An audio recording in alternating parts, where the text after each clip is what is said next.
Hi, how are you doing? It's John Broughton calling from Melbourne, Australia. How are you? I'm doing great. Very, very happy. That's If there's noise in the background, it's my little guy, and um, they're cutting the tree.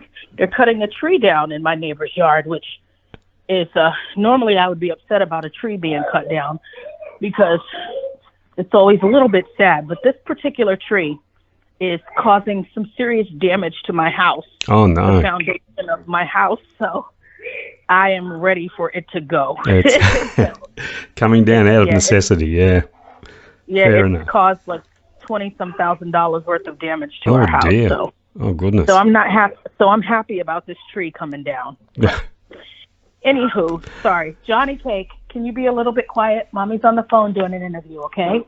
Thank you so much. Well, firstly, the first thing I've got to say is congratulations on the Grammy nomination for this wonderful album. Your fifth one overall, your fifth nomination. Hopefully, it's fifth time lucky for you. Well, we'll see. We'll see. You know what? I always think positively, and but at the same time, knowing that it's you know, you always have to feel like yours is the best no matter what, right? Exactly. That's the positive. That's positive thinking. So maybe I can bring it on home. Speaking of that young Johnny in the background, it's been quite a few years since we last spoke, and you have obviously become a parent since that time. How was the transition into parenthood and balancing career at the same time? Was that a smooth transition for you?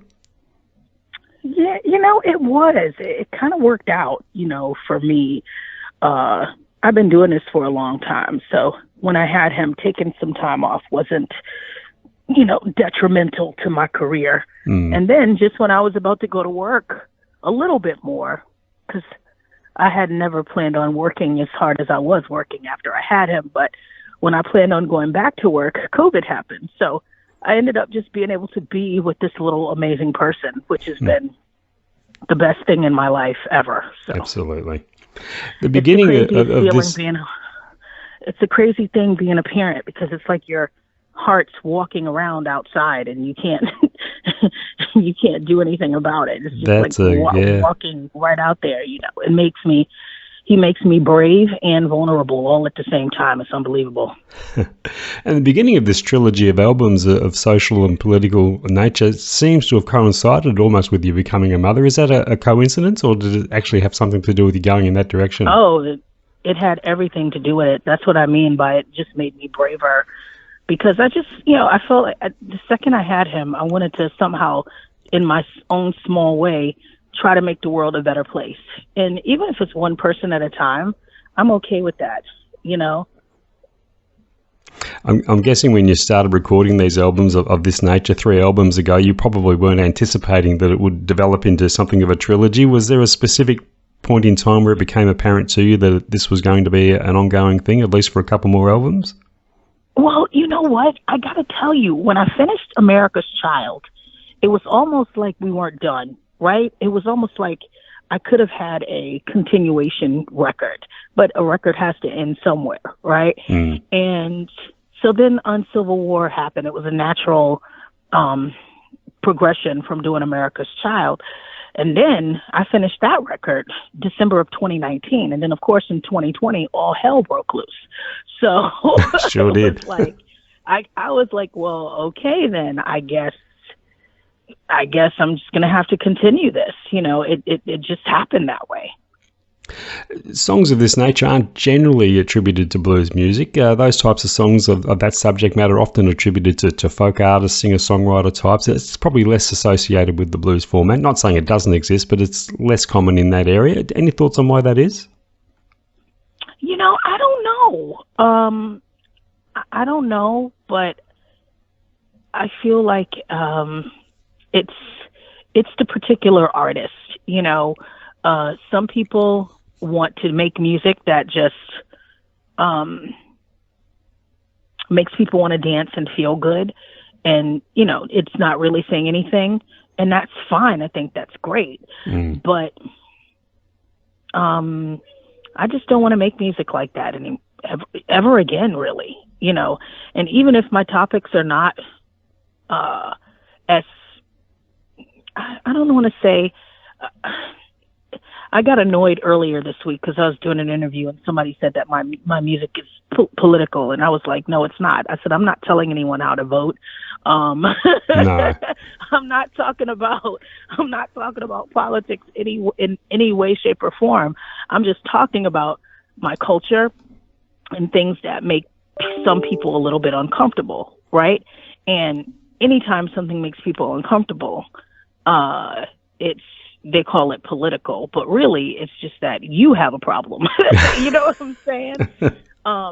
Because you don't want to hear about what's happening. But anywho, I want to make music that says something that's meaningful. I want my child to grow up and say, my mom was brave saying the things that she said during the times that she said it. Hold on one second. I'm sorry. Yes, sweetness. It's fantastic, but give me a second, okay? I'm on the phone.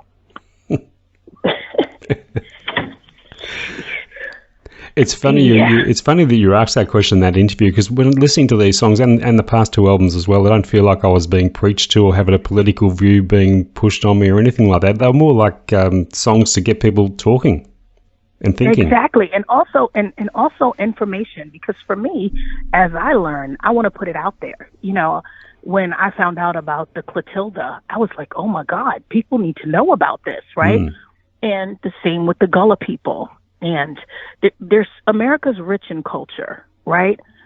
And there's a lot of little small pockets all around the world, all around the country, where there's just amazing folks, you know, in New Orleans and everywhere. And so I feel like it's nice to give praise to those people. Yeah. Many of the songs on the record co-written by Will Kimbrough and John Hahn is also your manager. And so no doubt they know you incredibly well and would have been quite knowledgeable on what you would have liked to convey on the record and how you'd like to convey it. Did they present the songs to you as a totally finished product, or was it a lot of consultation with you along the way? Oh, no. It happens so organically. John and I talk. I don't even want to talk about how much we talk. Because I've known him since I was 8 years old. So he's been through most everything with me in my life, right? And we talk constantly. So no, I'm a part of the process from the very beginning. And it's really nice to have amazing writers and it's like going to get a dress made, you know, and they're tailoring it to you, except these songs are tailored to me. Not a dress. I don't even have a dress tailor. I need to get one. The Grammys are coming up, and I got nothing. Yeah, you'll need one. Yeah, for sure. A great selection for the opening track on the album, Too Far to Be Gone. It really is an attention-grabbing song and sets the tone for the album straight up. And in these days of Spotify and streaming services, do you still pay as much attention to sequencing the tracks on the record? I mean, you did release it on vinyl, so I'm assuming it did play an important role. I do. I think it's very important. You know, it's how you present the album. I mean, I still very much like to make records in a way that old school, you know, they tell a story from beginning to end. And, you know, I'm not interested in just, even though that's what we're going to end up having, just people putting out singles, but I like making albums that tell a story. I like making albums that have a theme, you know. I believe the album release date back in August was also a sad day for you with the passing of your mother. She was a huge fan and supporter of yours, wasn't she? Yeah, my whole life, nobody was a bigger fan than my mama, boy, I tell you. So much so that it was embarrassing. She would be laughing in heaven knowing that I said that, yeah, because there wouldn't have been a person more proud of me. Yeah, she was so proud. Okay, that's very loud, love. Here, let me open it for you. And you can only have a few, okay? I know. Okay, you know. So Yay! Today was what they call minimum day at school, and I did not realize that. I just forget. I know to go get them, but at the same time, it's not till Monday where I go, oh, it's minimum day. It's a half day at school today, because normally he gets out later. But nah, not to worry. It's all good fun. But yeah, my mama, she loved the record. She got a chance to hear it, and one of the songs was a song that my dad wrote about her, "Nobody But You." And the second she heard it, she cried. Oh, really? Mm-hmm. So, as great a record as this is, and the previous two as well, covering some very important issues about things that are really wrong in this world, I guess there must be a part of you inside that wishes there wasn't a necessity to write these types of songs. Absolutely. I mean, and absolutely. What else should one be doing? In order for music to evolve and grow, it has to be relevant to the times. And, I always feel like if, the world ends and somebody finds one of my records, they're going to be like, oh, that was what was happening. Yeah. Like a time capsule. Yeah. Yeah, like a time capsule.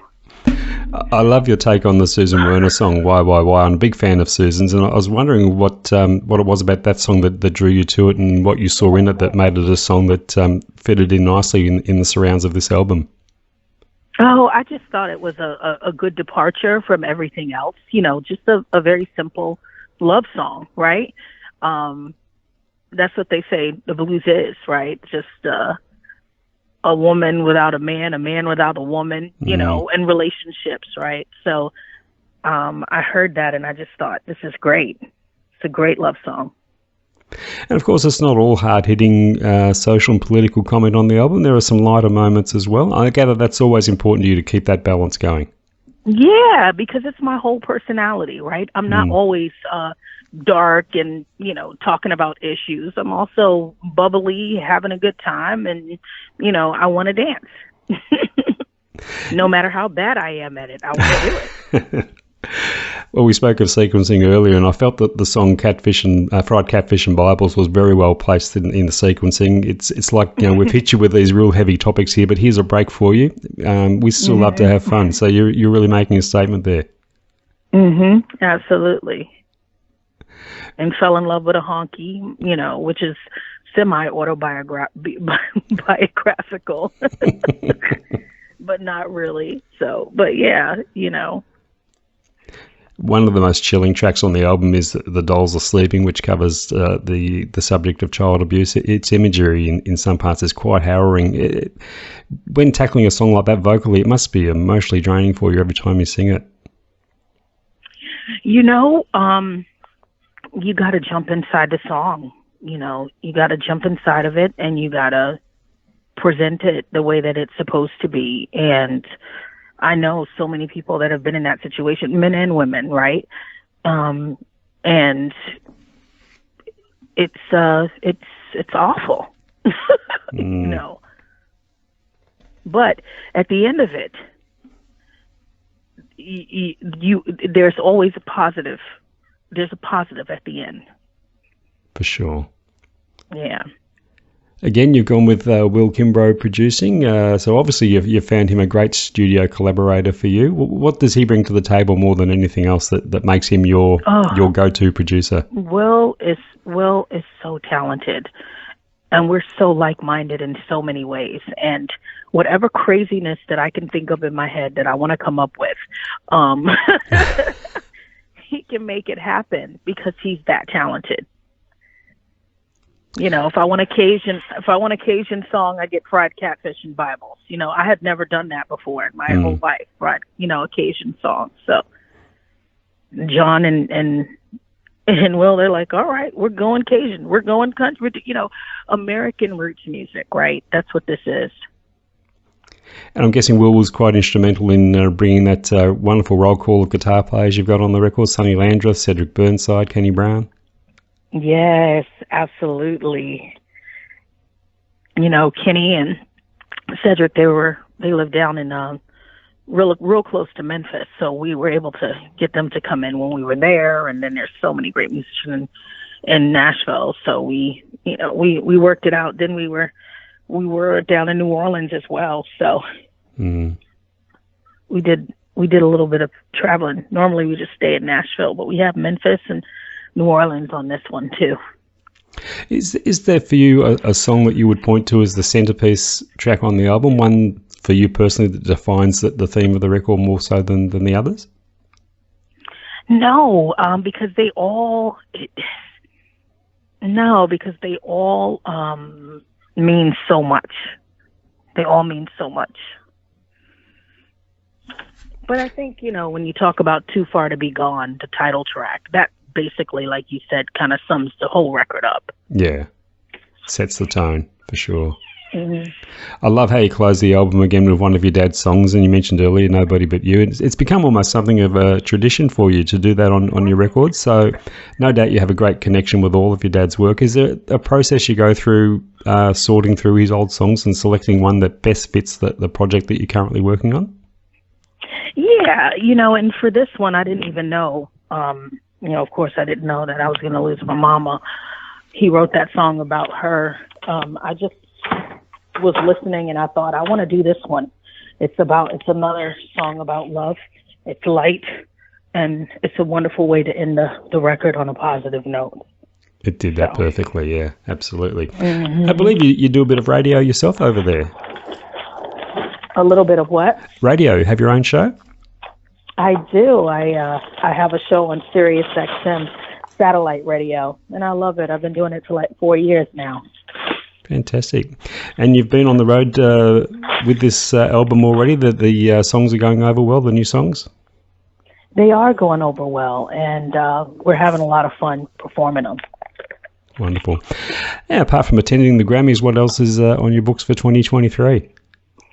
Well, currently I don't have a whole lot, so we'll see after the first of the year what I'm going to be doing, if I'm working or sitting at home.